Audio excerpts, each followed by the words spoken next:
Yo, what is going on, homies? It's your boy Stumped back for another OPTC video, and in today's video, we're diving in to Revolutionary Army 2 with a hybrid comp utilizing X-Drake and 6-star Yamato. So that is the team. Those are the supports. Let's dive on in. If you guys want, actually before we begin, if you guys don't have X-Drake and you do want to try this team, it is a no-stall team.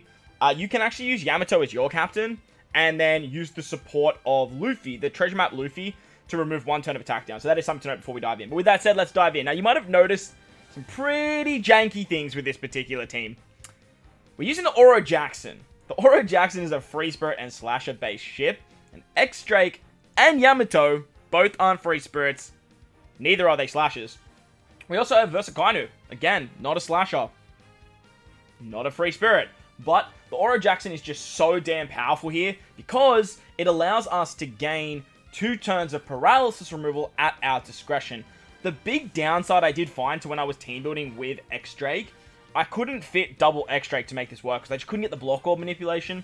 There is definitely ways to obviously stall through this content, and if you guys want to see that with X-Drake, let me know in the comment section below, because I would be more than happy to oblige and actually upload videos like that. But when it comes to Revolutionary Army 2 and Heavenly Demon 2, I do find that the content's been out for a little while. There's so many different teams that can actually complete it, and no stalling it or doing a bit of a challenge run with no stall is sort of the best way to go when it actually comes to beating this particular content, because like most teams can actually do it. So I did opt to using Yamato, and I thought using the hybrid meta, we are well and truly in the hybrid meta, would be a good way of showcasing X-Drake as well. So on this particular stage against Hack, we are just going to switch with Whitebeard and Roger. Whitebeard and Roger are just the like cheat code to no stalling content. They are just so damn powerful with their super switch mechanic, as well as their regular switch, giving a 1.5 times attack boost and orb boost. It actually allows us to kill this stage without using any specials, and that's actually pretty big, because then we can save the X-Drake special for the final stage and really showcase the like true power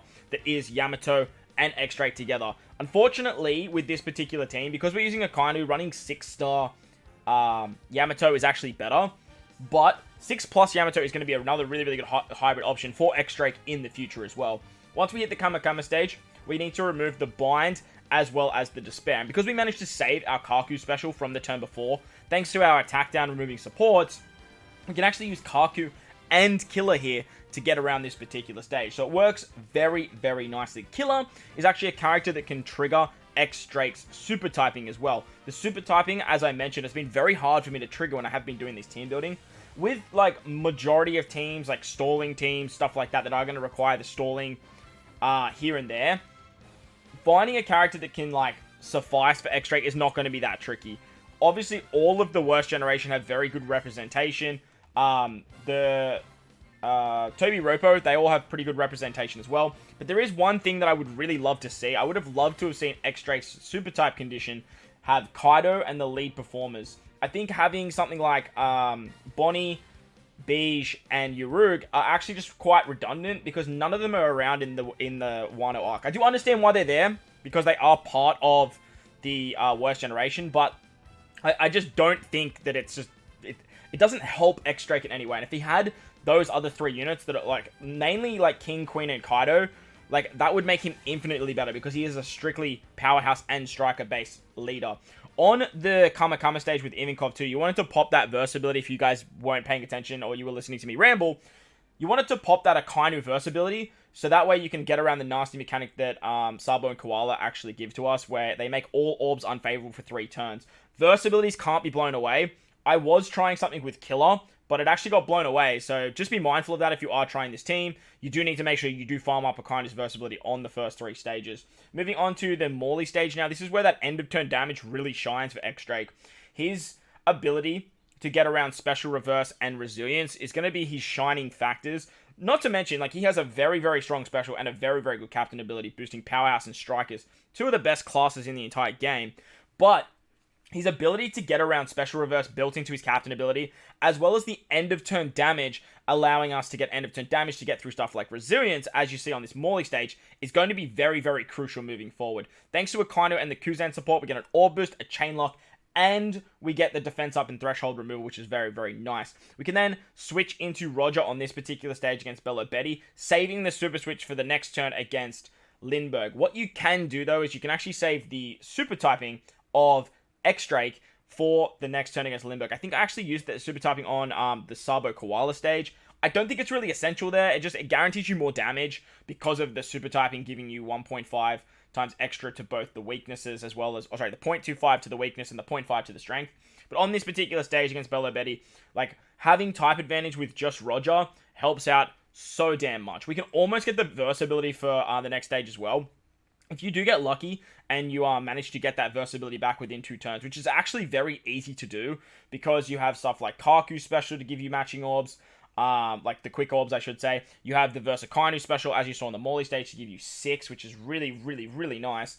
And then on this Lindbergh stage, we can get around the bind thanks to the captain ability of Yamato, and then we can get around 2 turns of paralysis with the Aura Jackson. This is the stage where the Aura Jackson was needed, and unfortunately, I just couldn't get that killer special back in time.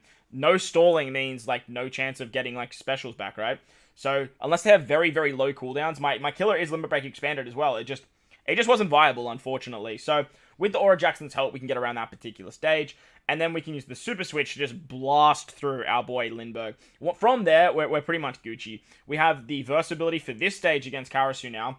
Whether you use it here or against the Lindbergh stage, it really doesn't matter too much. It's just free damage, right? It's a 1.75 conditional boost, but you can't use it on the final stage. So you may as well use it here, or you may as well use it there.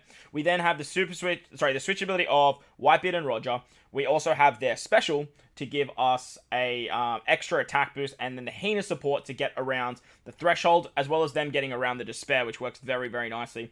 Once we hit this final stage against Sabo Koala, it's game over. Like, it's so game over.